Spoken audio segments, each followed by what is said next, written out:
Welcome and good morning, all you wonderful YouTubers out there. This is Edward coming to you from Mindanao, deep in the jungle, the Philippines, in the southernmost dangerous island, according to some agencies. That's why I love it here, because it makes a lot of people with fear not come here. And that's probably good. If you're fearful kind of a person, you probably should either change your fear to no fear or don't do some things, because if you're fearful, things are going to turn out bad for you. So most of my life, I really haven't been fearful. I worked in a very dangerous oil and gas industry my whole life, so I've worked around super high stress danger my whole life, and it's kind of like second nature here for me in Mindanao. But you know what? I've been here on and off, 8 years on and off, but these last 3+ years I've been here full time. So I've never run into a situation. I've heard of situations where foreigners were shot, killed, stabbed, sometimes by their Filipino girlfriend, sometimes by assassins. But you know what? It happens hardly at all compared to places like the U.S., where there's multiple mass murders all the time going on in the U.S. And it's not like that here. It's like it's focused, targeted killings. If someone's doing someone else wrong, and with the Filipino people here, don't piss off their honor. You better be honorable person and have a love and a kindness to everyone, which you should no matter where you're at anyways, right? As Christians, it's do no harm and protect the innocent. That's our jobs. But you'll get in disputes sometimes, and if you do, better try to resolve them the best you can, with honor. And I mean, we've been in a couple business situations that didn't turn out the best that we thought was the best, but we made it fair. And if you do business in the Philippines, of course, foreigners can't do business.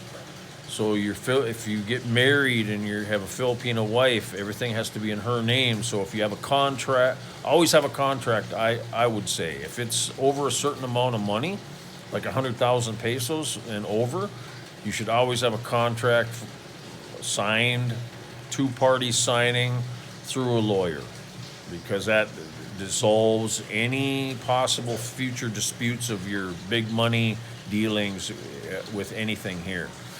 And it's very easy. It's 2,000-3,000 pesos to go to your lawyer, write up a quick contract agreement, and then have the two parties like on a land sale between two Filipino people. I mean, yes, the foreigner going to be the spouse of the Filipino, but that's normal here. And you can even be on the deed of sale for land or whatever as a foreigner, but you have to be in conjunction with your married Filipino partner. You can't do it on your own here. You can have what's called a lease for foreigners, a lease to a Filipino. Some people choose to do that, but what's the point? I mean, I want roots and family. My wife and I, my Filipino wife and I, have one child, and it was IVF child too. It was a very difficult time because I'm cut, but because of the blessing of God, that we were able to have a child, because IVF's only like around a 30% chance, maybe a little less, maybe a little more, depending on the age and the condition of the woman. But God blessed us greatly. Thank you, Lord, for that. And we have a child now, and so everything we do here is for the future of my Filipino wife and my half Filipino child. So that's why I've completely committed, and I'm completely trusted in God to care for me and for us. I do my best I can to provide, and that's the key, right? I mean, why mess around? I mean, you either stand on something solid like marriage, like God said, so you can love each other back and forth. Yeah, you're going to have problems. I'm not saying they're going to be perfect, but that's what a marriage is. And with no divorce in the Philippines, it's absolutely doable. Because why? No out. You can't get out of it, right? You have to, like my grandmother used to tell me, you made your bed, now lie in it, which means you committed to a person, you're the one that made a decision, now follow through with it and complete your word. And your word in marriage to both God and to your wife is lifelong commitment until death. So there's no question. Anything else of man's law in this world that says any different is a lie. You're cheating yourself. You're destroying people's lives by anything other than that. So anyways, that's strong words, and that's, you have to stand on your beliefs. You have to stand on your beliefs hard. People that don't believe that, you can do whatever you want, but my advice is don't ever sign a marriage. That's what a marriage license is marriage contract.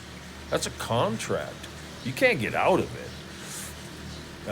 These countries that allow divorce and let you get out of a marriage contract, that's it's not only against God, it's against yourself. Seriously, you're going to be in a high detriment of that if you're always quitting.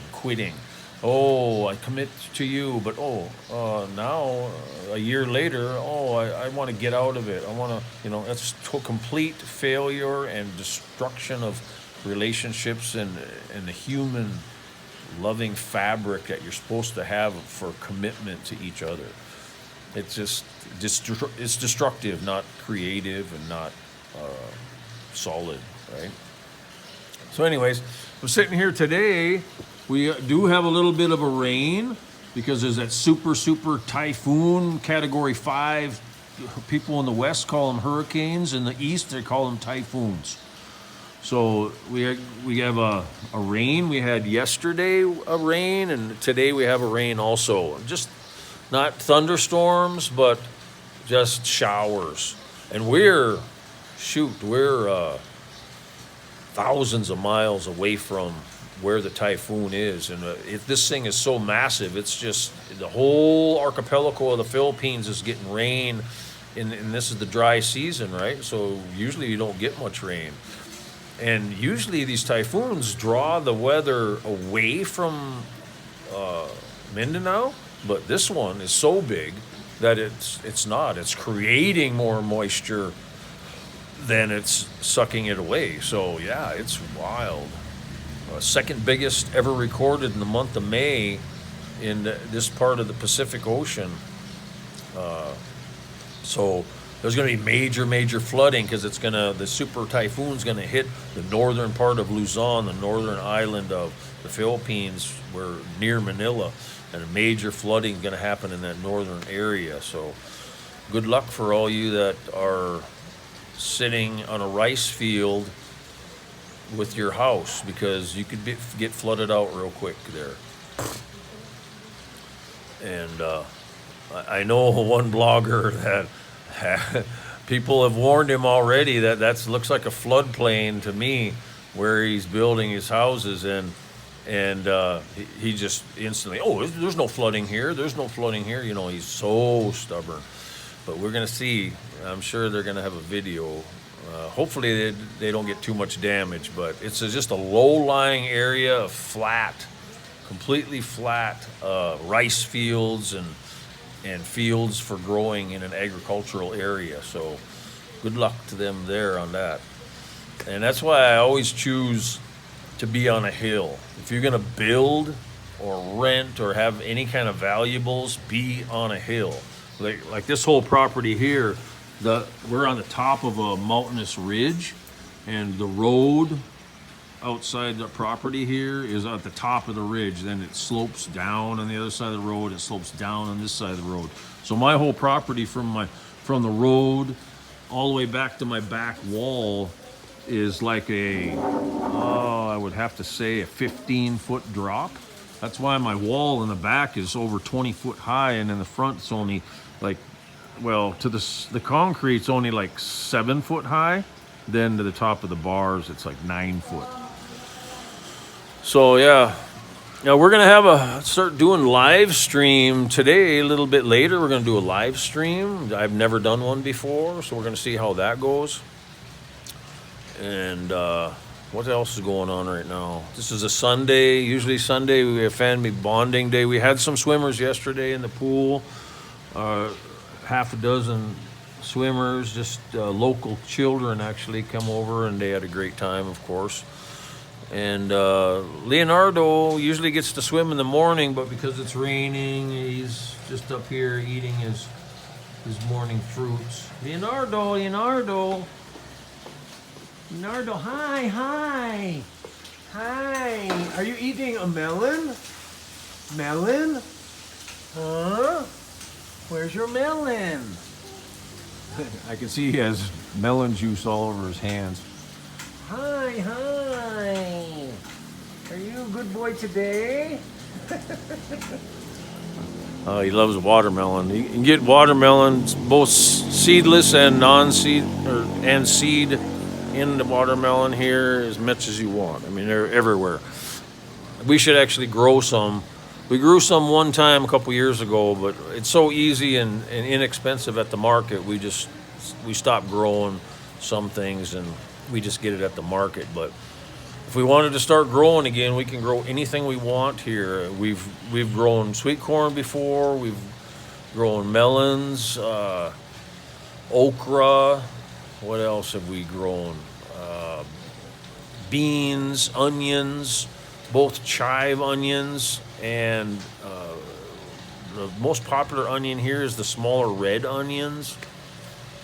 You know, the sealy and the calamari and all that stuff is just so plentiful here. I mean, you're never gonna, unless all these islands get radiated from nuclear fallout. If there's ever World War III, that's the only thing that's going to kill anything here, because it's so far away from everything, and we got the ocean winds here, and the temperature's perfect temperature for growing year round. We have many harvests depending on what the fruits or what the vegetables are, that you have several harvests a year. Like our coconuts 3 times per year, bananas are 3 to 4 times per year.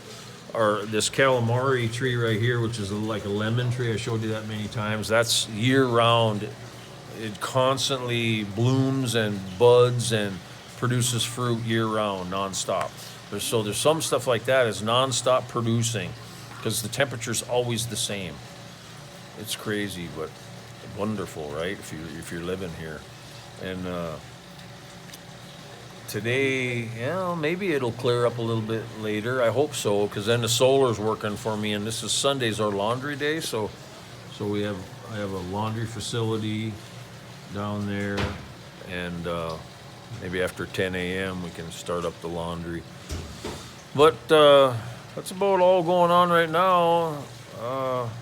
We'll try to have a live stream later, so y'all take care, and God bless you.